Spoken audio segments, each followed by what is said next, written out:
చూడండి, దుష్టుల ఆలోచన చొప్పున నడవకూడదు. దుష్టుల ఆలోచనలు ఎలాగుంటాయి? ఎలాంటివి వారు ఆలోచించే ఆలోచనలు? చెడ్డ ఆలోచన కదా. ఇప్పుడు చూడండి, కొత్త సంవత్సరం వచ్చిందని అనేకులు ఏం చేస్తున్నారు? త్రాగుడుకు కదా, పాపము చేయటానికి పరుగులు తీస్తున్నారు. వాటినే దుష్టపు ఆలోచనలు అంటారు కదా. నువ్వు చర్చికి తయారైనా కూడా ఒకవేళ నీ భర్త కానీ వాళ్ళ స్నేహితులు కానీ వాళ్ళ ఫ్యామిలీ వెళ్తున్నారు, మన ఫ్యామిలీ కూడా వెళ్తామని, ఒకవేళ నీ భర్త నువ్వు చర్చికి వెళ్ళిపోయినావు, సినిమాకి వెళ్తామంటే ఏం ఆలోచన? అది దుష్టపు ఆలోచన, చెడు ఆలోచన. కనుక అలాంటి మార్గంలో మనము ఉన్నాడు. నేను ఎగ్జాంపుల్ చెప్తున్నాను మీకు, ఓకేనా? అంటే ఏంటి చెడు ఆలోచన అంటే? కాబట్టి అంటే మంచిది కానిది అంతా చెడ్డదే అనమాట, ఓకేనా? ఒకటి. తర్వాత పాపుల మార్గమున నిలవక. పాపుల మార్గమున కదా, పాపులు ఏం చేస్తూ ఉంటున్నారు లోకంలో అంటే పాపములో మునిగి తేలుతున్నారు, పాపమును చుట్టుకుంటూ ఉన్నారు, పాపములో పడి లేవలేని స్థితిలో. చూడండి, అక్రమ సంబంధాలకు ఎంతో మంది బానిసలైపోయి ఆ యొక్క అక్రమ సంబంధాన్ని వదులుకోలేక, కట్టుకున్న భార్యలను సంతోష పెట్టలేక, కన్న బిడ్డలను సంతోష పెట్టలేక, దాంట్లో నుంచి విడుదల కాలేక, బయటికి రాలేక కొట్టుమిట్టాడుతున్నారు. అనేక కుటుంబాలు పతనమైపోతూ ఉన్నాయి. అదే పాపుల మార్గం, ఓకేనా? కాబట్టి అక్రమమైన పనులను చేయకూడదు, అక్రమమైన పాపములలో పాలు పొందకూడదు కదా. ఎవరి కుటుంబాన్ని వారు కట్టుకోవాలి, ఎవరి కుటుంబంలో వారు జీవించాలి, ఎవరి పిల్లలను వారు పెంచి పోషించి పెద్ద చేసి ప్రయోజకులను చేయాలనే ఆలోచన తపన ఉండాలి, ఓకేనా? మంచి తండ్రి యొక్క లక్షణము అది. ఓకే, ఇక్కడ ఇంకేముంటుంది? యెహోవా అపహాసకులు కూర్చున్న చోటను కూర్చుండక. ఎలాంటి వారు అపహాసకులు? నువ్వు బైబిల్ పట్టుకొని కొద్దిగా చర్చకు వస్తూ ఉంటే ఒకవేళ దారిలో ఎవరైనా కూర్చొని అల్లరిముగా చెడ్డ తలపులు కలిగినటువంటి వారు కూర్చొని, అబ్బో భక్తురాలు వెళ్ళిపోతుంది, భక్తుడు పోతున్నాడు అని హేళన చేసి వాళ్ళు ఏదో అని మనల్ని చూసి నవ్వితే అలాంటి వాళ్ళని ఏమంటారు? అపహాసకులు అంటారు. అలాంటి వాళ్ళ యొక్క మాటలు కూడా నువ్వు పట్టించుకో. అలాంటి వాళ్ళు మాట్లాడతారని నువ్వు దేవుని సన్నిధికి రావటానికి సిగ్గుపడి దేవుని సన్నిధికి దూరము కాకూడదు. అమ్మా వినాలి, మళ్ళీ నేను అడుగుతాను, ఖచ్చితంగా అడుగుతాను, ఓకేనా? అలాంటివి కూడా మనము పట్టించుకోవాలి. మరి ఏం చెయ్యాలి? ఏం చేయాలని దేవుడు మనకు చెప్తున్నాడు. చూడండి కిందికి, యెహోవా ధర్మశాస్త్రమునందు ఆనందించుచు దివారాత్రము దానిని ధ్యానించువాడు ధన్యుడు. ఎవరంట ధన్యులు? పాపుల మార్గంలో నిలిచే వాళ్ళు కాదు, అపహాసకులు కూర్చుంటే చోట కూర్చుంటే వాళ్ళు కాదు, దుష్టుల ఆలోచన చొప్పున నడిచే వాళ్ళు కాదు. ఎవరు ధన్యులు చెప్పండి? దేవుని ధర్మశాస్త్రమునందు ఆనందించాలి కదా. మీరు నిజంగా చాలా ధన్యులు అని నేను చెప్తాను. ఎందుకంటే పెద్ద పెద్ద సంఘాల్లో కూడా ఇలాగా చెప్పినటువంటి వాక్యములను గుర్తుపెట్టుకొని రిపీటెడ్గా చేసుకునేది ఎవ్వరు కూడా చెయ్యరు. ఎందుకు? మనకు దేవుడు ఆ ధన్యతను అవకాశాన్ని ఇచ్చాడు. మీకు ఆ యొక్క మరి మెమరీ పవర్ను దేవుడు ఇచ్చాడు. అవి గుర్తు పెట్టుకోవాలంటే నువ్వు ఏం చేస్తున్నావో తెలుసా? ధ్యానం చేస్తున్నావు. నేనేం చెప్పాను? కలుపులు తీస్తున్న చోట కానీ, నువ్వు ఇంట్లో వంట చేస్తున్న, అంట్లు తోముతున్నప్పుడు కానీ దేవుని మాటలను ధ్యానం చేయాలని ఎంతమంది చేస్తున్నారు? అంట్లు తోమేటప్పుడు దేవునికి స్తోత్రం. దేవుడు నిన్ను చల్లగా దీవించేస్తున్నాడు. ఇంకా వెంకటలక్ష్మి మాధవి చేస్తుంది, అందరూ చేస్తున్నారు, అందరూ చేయాలి. అంటే దేవుని ఇక్కడ చెప్తున్నటువంటి మాట చూడండి, యెహోవా ధర్మశాస్త్రమునందు ఆనందించుచు దివారాత్రము దానిని ధ్యానించువాడు ధన్యుడు. దివారాత్రము మనము ప్రతి పని చేస్తూ దేవుని మాటలను ధ్యానించవచ్చు, సమయమునందును అసమయమునందు. అందుకే ఎఫెసీ పత్రికలో దేవుడు రాయించినటువంటి మాట, దినములు చెడ్డవి కనుక అజ్ఞానుల వలె కాక జ్ఞానుల వలె నడుచు. అజ్ఞానులు ఏం చేస్తున్నారు? ఆ సీరియల్ ఏం జరిగింది? నేను రాత్రి చూడలేదు, మా ఇంట్లో తొందర పడుతున్నాం, ఏం జరిగింది అని మాట్లాడుకుంటారు. ఎవరు వాళ్ళు? అజ్ఞానులు. జ్ఞానులు ఏం చేస్తారు? పోయిన వారం ఏం వాక్యం చెప్పుకున్నాం, పోయిన బుధవారం ఏం వాక్యం చదువుకున్నాం, ఈ పాట నీకు వచ్చిందా, ఈ పాట నాకు నేర్పు కదా, జ్ఞానులు చేస్తున్నటువంటి పని. అలాగా ఇక్కడ ఏమంటున్నాడు, మనకు దండిలము కావాలంటే దివారాత్రములు ఆయన మాటలను ధ్యానిస్తూ ఆయనను ప్రార్థన చేస్తూ, ప్రభా నేను ఎలా నడవాలి, నేను ఎలా జీవించాలి, నా కుటుంబాన్ని ఎలా కట్టుకోవాలి, నా పిల్లల్ని ఎలా నడిపించుకోవాలని నువ్వు దివారాత్రము దేవుని మాటలను ధ్యానిస్తూ దేవుని వైపు చూస్తే నువ్వు ధన్యురాలు. ఆస్తిని సంపాదిస్తే కాదు, మేడ మిద్దెలు కడితే కాదు, ఎవరికి ఏం చేస్తే దాన్ని అయితామంటే యెహోవా యందు భయభక్తులు కలిగి ఆయన త్రోవల యందు నడుచువారు. ఓకేనా? కనుక ఇక్కడ కిందికి అయితే ఇలా దివారాత్రులు ధ్యానిస్తే ఎట్లుంటాడంట, అతడు నీటి కాలువల యొరను నాటబడిననే ఆకు వాడక తన కాలమందు ఫలమిచ్చు చెట్టు వలె ఉంటాడు కదా. ఏటి ఒడ్డున ఉండే చెట్టు ఎండిపోతుందా? ఎండిపోతుంది కదా, ఎప్పటికీ ఎండిపోతుంది, అలాగే చిగురుస్తూనే ఉంటది, పచ్చగా ఉంటది. అలాగా దేవుని మాటలు ధ్యానిస్తూ దేవుని మాటలు విని వాటి ప్రకారం నడుచుకుంటే ఆకు వాడక తన కాలమందు ఏ టయానికి ఏది కావాలో అది ఇస్తాడు. ఒకవేళ నష్టాలు కలుగుతాయి, దేవుని నమ్ముకుంటే నష్టాలు రావు, వ్యాధులు రావు, శోధనలు రావు, అవమానాలు రావు, నిందలు రావు అని చెప్పడం అబద్ధం. అన్ని వస్తాయి, వచ్చినా కూడా ధైర్యంగా నిలబడి వాటిని ఎదుర్కొని ఆనందంగా దేవుని వైపు చూస్తూ ధైర్యంగా ముందుకు సాగు, కృంగిపోకుండా, కృషించిపోకుండా. ఎందుకు ధైర్యంగా సాగుతారంటే వారు దేవునితో ఉన్నారు కాబట్టి. దేవునితో నువ్వు ఉంటేనే దేవుడు నీతో ఉంటాడు. అర్థమవుతుందా? నువ్వు దేవుడికి దూరంగా ఉండి నాతో దేవుడు ఉన్నాడంటే ఉండనే ఉంటాడు కదా. కాబట్టి దేవునితో మనం ఉండాలి. తల్లిదండ్రులు పిల్లల్ని పట్టుకొని నడిపించినప్పుడు ఎంత ఇదిగా ఉంటుందో, మనము దేవుని దగ్గరికి వెళ్ళి అయ్యా నువ్వు నన్ను పట్టుకో, నువ్వు పట్టుకోకపోతే నేను వెళ్ళిపోతానయ్యా, నేను పడిపోతానయ్యా, నేను తప్పిపోతానయ్యా, నేను చెదరిపోతానయ్యా, నీ చెయ్యి నన్ను పట్టుకొని నన్ను నడిపించడం వారి ప్రతిదినము మనం ప్రార్థన చేసుకుంటే దేవుడు మనకి ఏం చేస్తాడో తెలుసా, సపోర్ట్గా ఉంటాడు. కాబట్టి వ్యాధులు వచ్చినా, నిందలు వచ్చినా, అవమానాలు వచ్చినా, నష్టాలు కలిగినా ఖచ్చితంగా మనకు ధైర్యం ఉంటుంది, సంతోషం ఉంటుంది. ఓకేనా? ఇంకా ఇక్కడ అతడు నీటి కాలువల యొరను నాటబడినది ఆకు వాడక తన కాలమందు ఫలమిచ్చు చెట్టు వలె ఉండును, అతడు చేయనదంతయు సఫలమగును. నువ్వు ఏ పనులైతే చేస్తావో, ఏ పనులు కావాలని నువ్వు అనుకుంటావు, అవన్నీ కూడా సఫలమవుతాయి, అంటే నెరవేర్చబడతాయి. ఎప్పుడు నువ్వు దేవుణ్ణి ఆనుకొని ఉన్నప్పుడు. ఈ 2024 సంవత్సరంలో సంపూర్ణంగా దేవుని వైపు చూసుకో, దేవుణ్ణి ఆనుకొని జీవించినప్పుడు మనకు అన్నీ కూడా మన సమృద్ధిగా ఆయన సమకూర్చి నడిపించడానికి చాలిన దేవుడు కనుక, మనకి ఏది కావాలో మన అక్కర్లు మనకంటే ముందుగా ఆయన ఎరుగున్న దేవుడు కనుక, మనకి ఏది కావాలో అది ఆయన ఇవ్వటానికి చాలినటువంటి దేవుడు. ఎందుకు ఇస్తాడు ఆయన తెలుసా? ఆయన ప్రాణం ఇవ్వటానికే వెనుదీయలేదు కాబట్టి ఇంకా మనకు కావాల్సింది ఇవ్వడా ఇస్తాడు ఖచ్చితంగా. అయితే ఇంకా కిందికి చూడండి, దుష్టులు అలాగుననుండక గాలి చెదరగొట్టు పొట్టు వలె ఉండరు. దుష్టులు అంటే ఏంటి? ముగ్గురిని పైన చదువుకున్నాం మనం కదా. వాళ్ళు ఏంటంటే గాలి చెదరగొట్టు. మనము పంట వేస్తాం, పంట వేసిన తర్వాత ఆ పంటను ఒక చోట కుప్ప వేసి రాసి పోసి ఏం చేస్తాం, దాన్ని తూర్పారబడతాం. తూర్పారబట్టినప్పుడు గట్టి గింజలన్నీ రాశిలో పడతాయి, కాలువన్నీ కొడికి కొట్టుకుపోతాయి. అదంతా వచ్చి కుప్ప వేసి లాస్ట్కి ఏం చేస్తాడు ఆ సేను యజమాని, రైతు ఏం చేస్తాడు, దాన్ని పొట్టునంతా కాల్ చేస్తాడు. రాశిలో ఉన్నదంతా మరి మంచిదంతా సంచులకు నింపుకొని ఎక్కడ తెచ్చుకుంటాడు, తన పొట్టులో నింపుకుంటాడు. అవునా? అవునా? అయితే ఒకవేళ మందిరానికి అనేకులు రావచ్చు, లక్షలు రావచ్చు, వేలు రావచ్చు. ఎవరైతే నీతి కలిగి జీవిస్తారో, ఎవరైతే భక్తి కలిగి జీవిస్తారో, ఎవరైతే విశ్వాసం కలిగి జీవిస్తారో అలాంటి వారిని ఆయన దగ్గరకు తీసుకుంటారు. 10 మంది కన్యకలు వెళ్ళారు కదా, కానీ 5 మంది ఆయనను ఎదుర్కొన్నారు. 5 మంది ఆయన దగ్గరికి వెళ్ళారు, 5 మంది వెళ్ళలేకపోయారు. ఎందుకు వెళ్ళలేకపోయారు? దివిటీలో ఉండలేదంటే హృదయంలో వాక్యము లేదని. చెప్పబడినటువంటి వాక్యాలు వాళ్ళు విన్నారు కానీ విడిచిపెట్టేశారు. అర్థమవుతుందా? ఇంకా ఏంటి?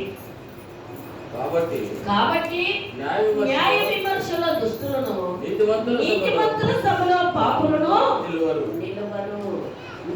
నీతిమంతులు ఉండే చోట పాపుడు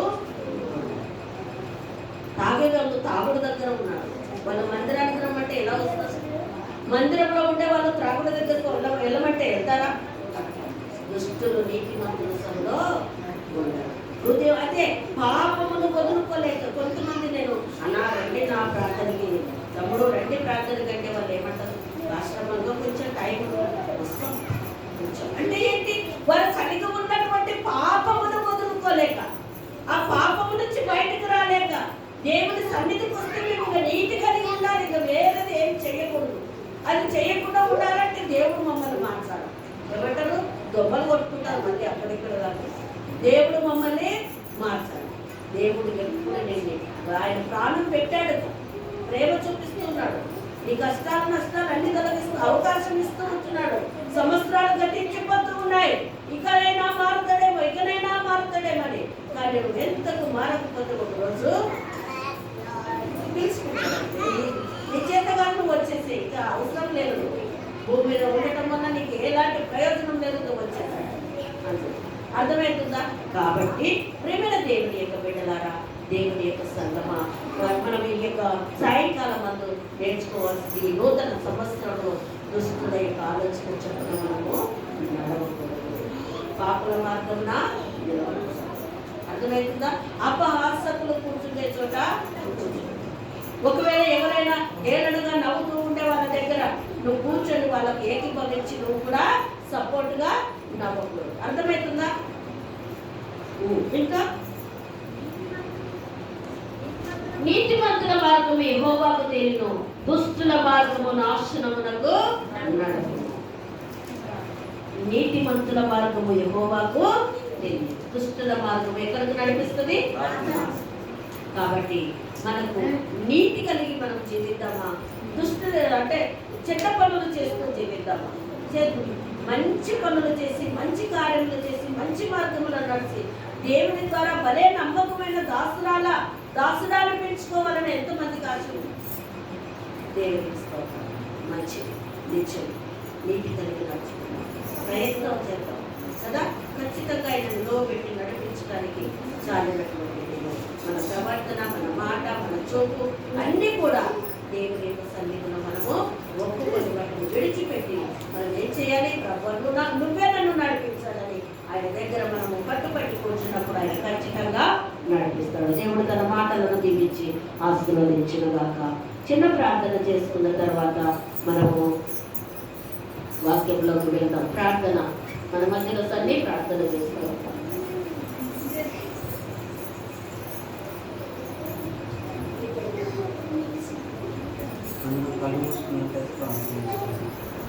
ప్రేమ కలిగిన దేవా, నీకు వందనాలు, స్తోత్రములు ప్రభు.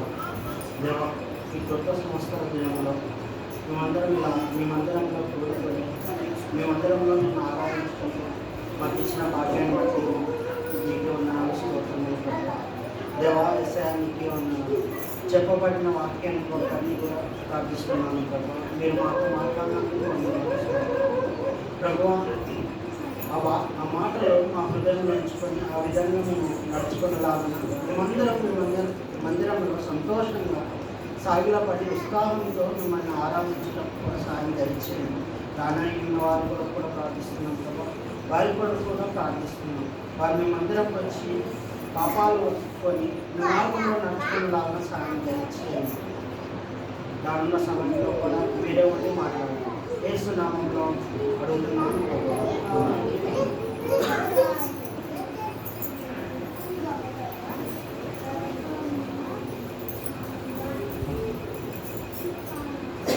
మన మధ్యలో అయ్యగారు కొన్ని మాటలు చెప్తారు, తర్వాత వాక్యంలో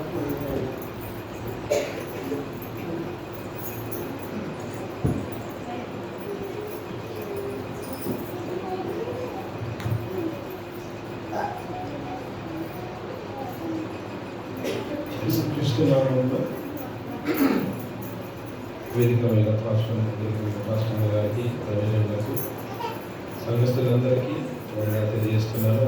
వ్యక్తిగతంగా నా పక్షాన, నా కుటుంబ పక్షాన మీకు అందరికీ ఎలా తెలియజేస్తూ గత సంవత్సర శుభాకాంక్షలు తెలియజేస్తున్నాను.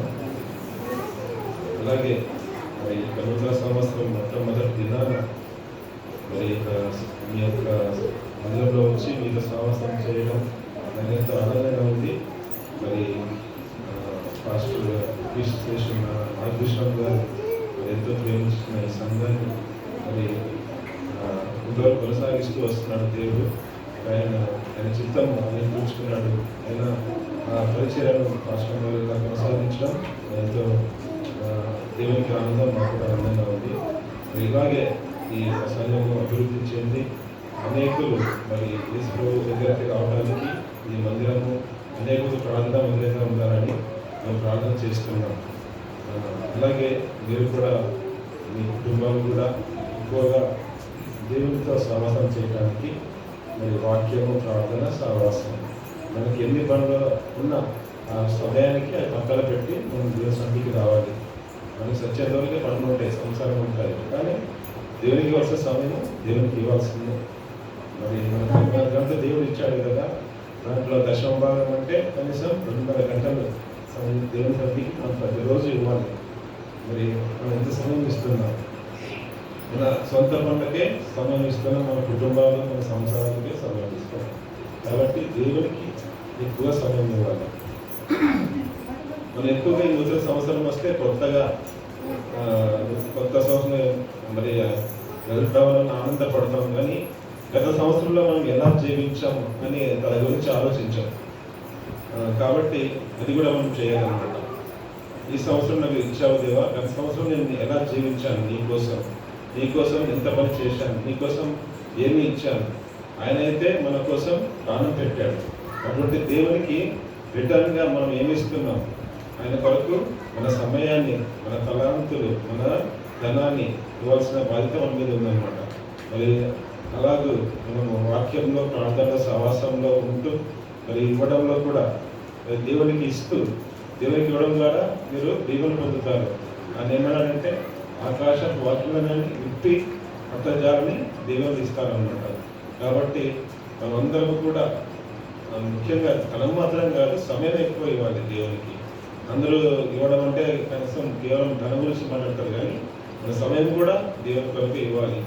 మనకి ఇచ్చిన తలాంతులు, పాట పాడేవారు, అలా దేవుని ప్రతి ఒక్కరికి వరం ఇచ్చింటాడు. సో ఆ వరాలు కూడా మనం దేవుని కొరకు వాడాలి. సమయాన్ని, టైము, టాలెంట్స్, మరి మనకున్న టీయర్స్, కన్నీళ్ళు కూడా దేవుని కొరకు వాడాలి. మరి మనం కన్నీళ్ళు కార్చేది మర్చిపోయినాం. ఎందుకంటే దేవుడు మనందరినీ కంఫర్ట్గా, అంటే సౌకర్యంగా ఉంచాడు. ప్రతి ఒక్కరు కూడా ఆ కాలంలో అయితే ఇంతకుముందున్న పితరుల కాలంలో చూస్తే వాళ్ళు ఎంతో కష్టపడి మరి కన్నీళ్ళు కాల్చి మరి పిల్లల కోసం మరి వాళ్ళు పెంచారు. అనేక మంది భక్తుల గురించి ఆలోచిస్తే వాళ్ళందరూ కూడా వాళ్ళ పిల్లల కోసం మోకాలు వేసి ప్రార్థన చేశారు ప్రతిరోజు రాత్రి. సో అలా ప్రార్థించడం వల్ల మంచి మంచి భక్తులు, సేవకులు దేవునితో పడి దేవుని రాజ్య స్థాపన జరుగుతూ ఉంది. మనం కూడా మన పిల్లల కోసం ప్రార్థించే వాళ్ళిగా ఉండాలి. రాత్రి అయితేనే మనము పడుకునే ముందు మన పిల్లలకు మోకాలు వేసి ప్రార్థించాలి. ఈ కాలంలో మోకాల ప్రార్థనలు, కన్నీరు ప్రార్థనలు, ఉపవాస ప్రార్థనలు తగ్గిపోయినాయి. కాబట్టి మనం కంఫర్ట్ జోన్ నుంచి బయటకు రావాలి. ఈ యొక్క సౌకర్యాల నుంచి బయటకు వచ్చి దేవుని కొరకు మనము సమయం ఇచ్చేవారిగా ఉండాలి, ప్రార్థించే వారిగా ఉండాలి. మనం ముఖ్యంగా మోకాళ్ళ ప్రార్థన, ఉపవాస ప్రార్థన, కన్నీటి ప్రార్థన చేయాలి. ఎందుకంటే మరి మనం చూస్తున్న సూచనలు, అంటే పరిస్థితులు చూస్తే దేవుని రాకడ సమీపంగా ఉందని అనేక సూచనలు జరుగుతూ ఉన్నాయి. ప్రపంచంలో యుద్ధం గురించి వార్తలు వింటున్నాం. కరువు వస్తూ ఉంది, వైరస్లు వస్తూ ఉన్నాయి, కరోనా 1, 2, 3 వచ్చింది. కాబట్టి ఇవన్నీ సూచనలు అనమాట. ప్రతి సంవత్సరం 100 సంవత్సరాలకు ఒకసారి దేవుడు తెగులు పంపిస్తూ ఉన్నాడు. మరి అప్పుడు మనల్ని దేవుడు పరీక్షిస్తూ ఉన్నాడు, మన విశ్వాసాన్ని, మన జీవితాన్ని. మనం ఇంకా మారకపోతే నష్టపోయేది మనమే. కాబట్టి మనం మన జీవితాన్ని మార్చుకొని మరి ఎక్కువగా దేవునికి దగ్గరగా జీవించాలి. మనము దేవుని దగ్గరకు వస్తే ఆయన మన దగ్గరగా మనం అడిగేస్తే ఆయన 7 డబ్బులు వేస్తాడు. కాబట్టి మన కోసం మరి ప్రాణం పెట్టిన దేవుని మనం ఎలా ప్రేమిస్తున్నాం అనవసరం మనం పరీక్షించుకొని రాబో సంవత్సరం అయినా దేవునికి ఇష్టంగా, దేవునికి దగ్గరగా మనందరూ జీవించాలని మరి దేవుని నామాన్ని అందరినీ అని విజ్ఞప్తి చేస్తూ మరొకసారి మీకు అందరికీ నూతన సంవత్సర శుభాకాంక్షలు తెలియజేస్తూ ఈ సంవత్సరం అంతా మీరందరూ క్షేమంగా ఆరోగ్యంగా మీ కుటుంబాలందరూ సంతోషంగా దేవునితో ఎక్కువగా మరి ఆనందించాలని కోరుకుంటూ ముగిస్తున్నాను. Thank you very much. ఈ సమయంలో విజయ్ వాక్యాన్ని నిర్వహిస్తున్నాడు.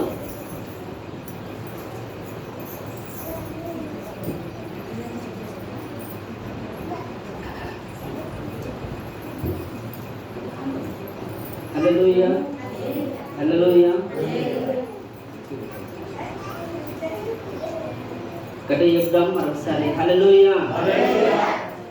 మనం ఏ సంవత్సరంలో ఉన్నాం ఇప్పుడు? ఏ సంవత్సరంలో? 23 24?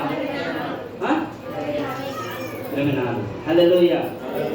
అయితే ఈ 24లో మనం ఎట్లుండాలి? ఏ రకంగా మనము దేవుని వాక్యాన్ని మన హృదయంలో, ఆయన వాక్యము, ఆయన న్యాయ విధులు, ఆయన కట్టడలు ఏ విధంగా మనం అనుసరించాలి? అవి అనుసరించడానికి కావలసిన బలం, ఆయన సన్నిధిలో ఆయన వాక్యాన్ని, ఆయన కట్టడను అనుసరించడానికి కావలసిన బలం.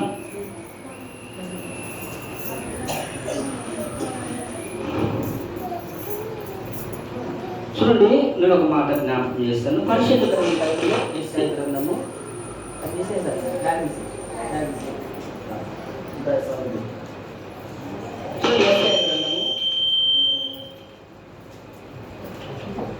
యెషయా గ్రంథము 40వ అధ్యాయము 31వ వచనాన్ని చదువుకుందాం. యెషయా గ్రంథము 40వ అధ్యాయము 31వ వచనం.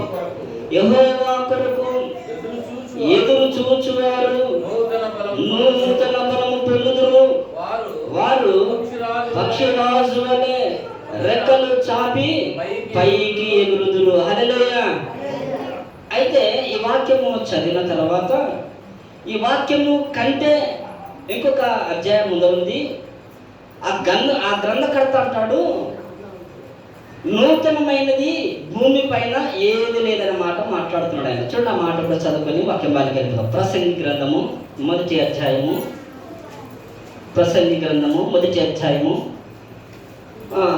9వ వచనము చివరి మాటలు, సూర్యుని క్రింద అనే మాట నుంచి చదువుకున్నాం. 1వ అధ్యాయము 9వ వచనం. ప్రసంగి గ్రంథకర్త అంటున్నాడు, సూర్యుని క్రింద నూతనమైనది ఏదియో లేదు. ఆ గ్రంథకర్త అంటున్నాడు, భూమి మీద నూతనమైనది ఏది లేదు. సంవత్సరములు తర్వాత సంవత్సరములు వస్తున్నాయి, లేకపోతే కాలము తర్వాత కాలము గతిస్తూ వస్తూ ఉంది. కానీ దేవుడు మొదటి సృష్టి ఏ విధంగా ఉందో ఇప్పుడు అదే సృష్టి, అదే సూర్య చంద్ర నక్షత్రంలో, అదే ఆకాశం, అదే భూమి. డేట్లు మారుతున్నాయి, కాలం మారడం లేదు. మనుషులు అదే కష్టపడుతున్నారు, వారి ప్రయాస అలాగే ఉంది. ప్రయాసపడటంలో ఏం మార్పు లేదని, భూమి మీద నాకైతే నూతనమైనది ఏది కనబడతలేదని ప్రసంగింటే యెషయా అంటాడు. ఏమంటాడు అక్కడ? యెహోవా కొరకు. యెషయా గ్రంథకర్త అంటున్నాడు, యెహోవా కొరకు ఎదురు చూచువారు ఏ బలమది? ఈయన నూతనమైనది ఏది లేదంటే ఈయన అంటున్నాడు నూతనమైనది ఉన్నది.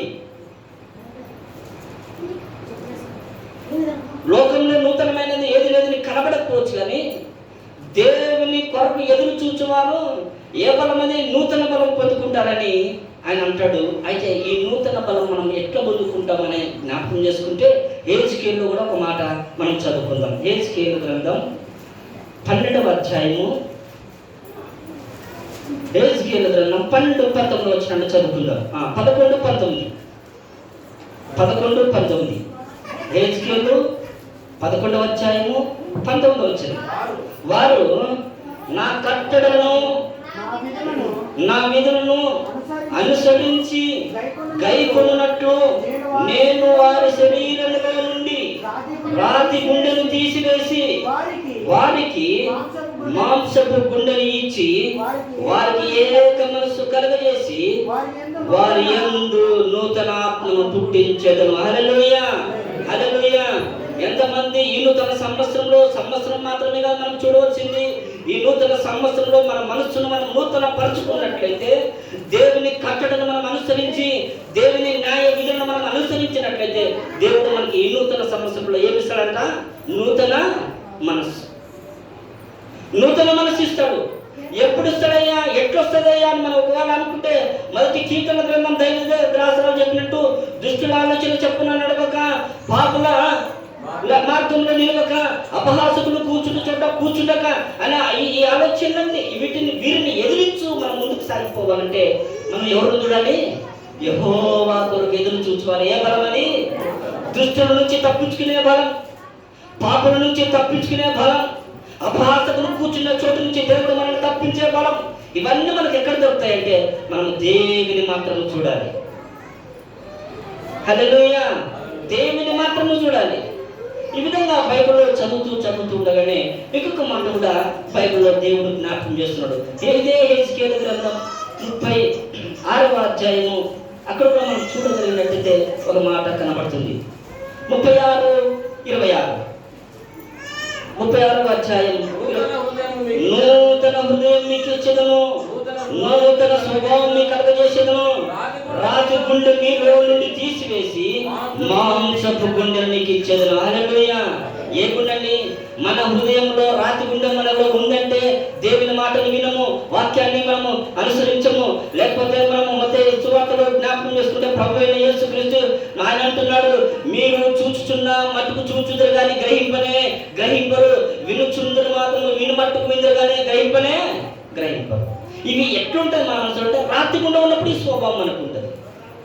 ఒకవేళ నీలో మాంసపు గుండె ఉందనుకో, నీకు నూతన మనసు పుట్టి ఆయన న్యాయ విధులను కట్టడం అనుసరించడానికి నువ్వు ఇష్టపడతావు.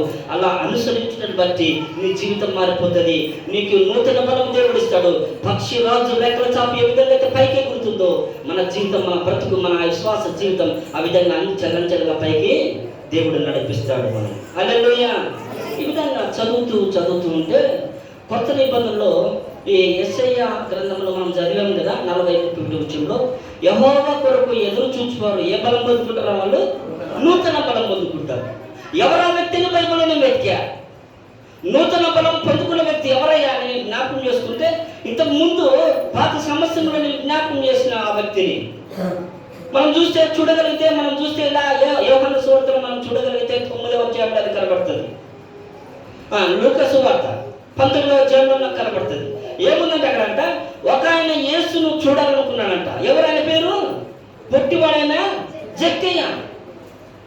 అంతకుముందు దుష్టుడు జక్కయ్య, అంతకుముందు పాపాత్ముడు జక్కయ్య, అంతకుముందు అపహాసకుడు కూర్చున్న చోట కూర్చున్న జక్కయ్య ఒకరోజు యేసును కూర్చున్న వార్త విన్న తర్వాత, యేసుక్రీస్తు ఆ ప్రాంతానికి వస్తుందని తెలిసిన తర్వాత ఆయన గురించి బలి చెప్తున్నారు. ఎవరాయనని యేసును చూడాలనుకున్న జక్కయ్య ఓ ప్రాంతానికి, ఆ చోట్ల యేసుక్రీస్తు ఉన్నట్టు అక్కడికి వెళ్తే ఆయన చుట్టూ జనం ఉంటే జక్కయ్య అక్కడ చూడలేకపోతే ఇంకో సందుకు వస్తున్నాడని తెలియగానే అక్కడ రాకముందే జక్కయ్య వెళ్ళి ఏ చెట్టు ఎక్కడైనా మేడు చెట్టు ఎక్కి అక్కడ పైనుంచి యేసుక్రీస్తు వస్తున్నప్పుడు ఆయననే చూస్తూ ఉన్నాడు. అతన్నే చూస్తుండగానే యేసుక్రీస్తు ఆ వీధిలో వచ్చాడు. వస్తూ అదే చెట్టు కింద ఆగి దేవుడు జక్కయ్యను చూస్తుంటే, జక్కయ్య యేసును చూస్తుంటే యేసు పైకెత్తి, జక్కయ్య త్వరగా దిగుము. నేను ఎందుకు మాట జ్ఞాపకం చేస్తున్నానంటే, యేసును చూడేవారు, యెహోవాను చూసేవారు ఏ బలం పొందుకుంటారు? నూతన బలం పొందుకుంటారు. ఈరోజు ఈ నూతన సంవత్సరంలో నీవు నేను కావచ్చు, మనం ఎవరు చూడాలి? పాపలను అసలు చూడకూడదు, మనము దుష్టులను మనం అసలు చూడకూడదు, మనము అపహాసకులను అసలు లెక్క పెట్టకూడదు, మనము లక్ష్య పెట్టకూడదు. మనం ఎప్పుడైతే మనం దేవుడు చూస్తూ ఉంటామో దేవుడు మనకు నూతన బలాన్ని ఇస్తాడు. రాతి గుండె మనలో నుంచి తీసివేసి ఏ గుండెది? మాంసపు గుండె దేవుడు మనకి ఇస్తాడు. అందుకనే మనం కొన్నిసార్లు జ్ఞాపకం చేసుకోవాలి, నీది రాతి గుండె, మాంసపు గుండె. ఈ నూతన సంవత్సరం ఒకవేళ మనం మాంసపు గుండె అయితే దేవుని న్యాయ విధులను ఖచ్చితంగా మనం అనుసరిస్తాం, ఆయన కట్టడలను అనుసరిస్తాం, ఆయన న్యాయ విధులను అనుసరిస్తాం. మనకు నూతన బలం మనం పొందుకోవడం ద్వారా మనకి ఏం జరుగుతుంది? మన జీవితంలో ఉంటే మన భర్తను మార్చుకుంటాం, మన సంఘాన్ని వృద్ధి చేసుకుంటాం, అనేకులను దేవుని ఎదురు నడిపిస్తాం. నూతన బలం లేకపోతే ఒకవేళ పాత సంస్థకు ఆ బలమే మనకుంటే మనం ఏమైపోతాం? బలహీనులుగానే ఉంటాం. నూతన బలం దేవుడు మనకిస్తే ఈ నూతన సంవత్సరంలో ఇంకా దేవుని అనుకున్న దానికంటే ఒకవేళ మన ఆలోచన కంటే దేవుని ఆలోచనలు గొప్పవి కనుక ఆయన ఆలోచనలు మన జీవితంలో జరుగుతాయి. మన మధ్యలో, సంఘం మధ్యలో కావచ్చు, గ్రామం మధ్యలో కావచ్చు, కుటుంబం మధ్యలో కావచ్చు, అనేకమైన మార్పులు మనము చూడగలుగుతాం. హల్లెలూయా. ప్రసంగి అన్నట్లు నూతనమైనది ఏది లేదు కాదు. యేసయ్య అన్నట్టు నూతన బలం ఉంది, నూతనమైనవి ఇంకా ఈ భూమిలో ఉన్నాయి. అందుకనే భక్తుడు పాట పాడాడు, నూతనమైనవి నీ న్యాయ విధులు మేలిమి బంగారు కంటే ఎంతో దూరదగినవి. నూతనమైనవి నీ న్యాయ విధులు మేలిమి బంగారు కంటే. ఏంటంటే బంగారు కొన్న తర్వాత అది తుప్పు పెట్టినాక మరలా నువ్వు దాని కొలుగులో కాల్పించిన పాతదే, కొత్తది కాదు అది. కానీ దేవుని వాక్యం మాత్రం ఎన్నటికి ఇది నూతనమైనదే. హల్లెలూయా. ఈ సంవత్సరంలో ఒక వాక్యం మాట్లాడుకుంటే రేపు అదే వాక్యాన్ని మాట్లాడుకున్నా మనకు నూతనంగా కనబడుతుంది.